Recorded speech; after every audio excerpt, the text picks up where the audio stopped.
दोस्तों, income tax department की तरफ से टैक्स पेयर्स के लिए आया नया अपडेट। न्यू टैक्स रिजीम में 8 लाख की इनकम पर नहीं देना होगा टैक्स। दोस्तों, आप भी देखना चाहते हो इस खबर को विस्तार से, तो बने रहिए मेरे साथ इस वीडियो में एंड तक। नौकरी पैसा करने वालों की सैलरी का एक मोटा हिस्सा टैक्स में ही चला जाता है, लेकिन इसे देखते हुए अब टैक्स पेयर्स के लिए एक राहत की खबर सामने आ रही है। दरअसल दोस्तों, न्यू टैक्स रिजीम में 8 लाख रुपए तक की इनकम पर कोई टैक्स नहीं देना पड़ेगा।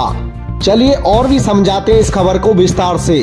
कर व्यवस्था में और क्या बदलाव किए गए हैं। भारत में करदाता को अपना टैक्स जमा करने के लिए 2 विकल्प मिलते हैं। वह पुरानी कर व्यवस्था को चुनकर ITR फाइल कर सकता है।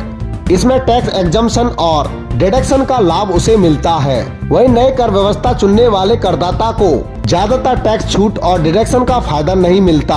न्यू इनकम टैक्स रिजीम अपनाने वालों की 7 लाख रुपए तक की सालाना आमदनी को टैक्स फ्री करके उसे आकर्षक बनाने की कोशिश की है। इसके अलावा कुछ ऐसे डिडक्शन हैं जो नौकरी पेशा कर्मचारियों को नई टैक्स रिजीम में भी मिल सकते हैं। नई कर व्यवस्था चुनने वाले करदाता 2 डिडक्शन का लाभ उठा सकते हैं। एक है स्टैंडर्ड डिडक्शन और दूसरा NPS में नियोक्ता द्वारा दिए गए अंशदान पर डिडक्शन। इन दोनों ही डिडक्शन का लाभ उठाकर वेतनभोगी व्यक्ति अपनी कर देयता को काफी कम कर सकता है।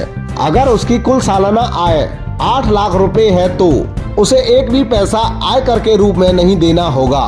स्टैंडर्ड डिडक्शन वो कटौती है जिसे आयकरदाता के आय से काटकर अलग कर दिया जाता है और इसके बाद बची हुई आमदनी पर टैक्स की गणना की जाती है। नौकरी पेशा व्यक्ति को 50,000 रुपए की कटौती स्टैंडर्ड डिडक्शन के रूप में मिलती है। वहीं फैमिली पेंशनर्स को 15,000 रुपए की कर कटौती स्टैंडर्ड डिडक्शन के रूप में दी जाती है। मान लीजिए कि किसी नौकरी करने वाले व्यक्ति की सालाना आय 8 लाख रुपए है।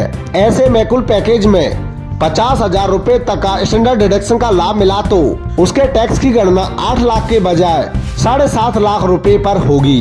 इस छूट को पाने के लिए कोई भी कागज नहीं देना होता है।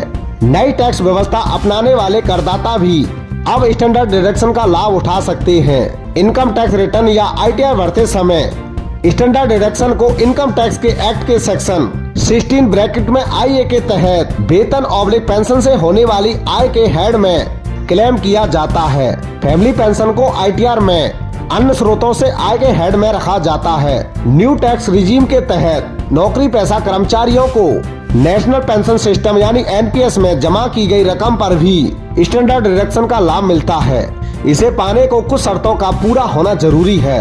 पहली शर्त है कि NPS में यह रकम नियोक्ता द्वारा अपने कर्मचारी Tier 1 अकाउंट में जमा की जानी चाहिए। दूसरे, यह राशि प्राइवेट सेक्टर के कर्मचारियों के वेतन के 10% से ज्यादा नहीं होनी चाहिए। सरकारी कर्मचारियों के लिए यह लिमिट 14% है।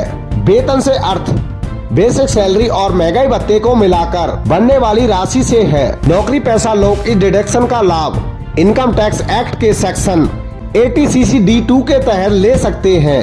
NPS खाते में जमा की गई रकम का जिक्र फॉर्म 16 के भाग B में मिलेगा।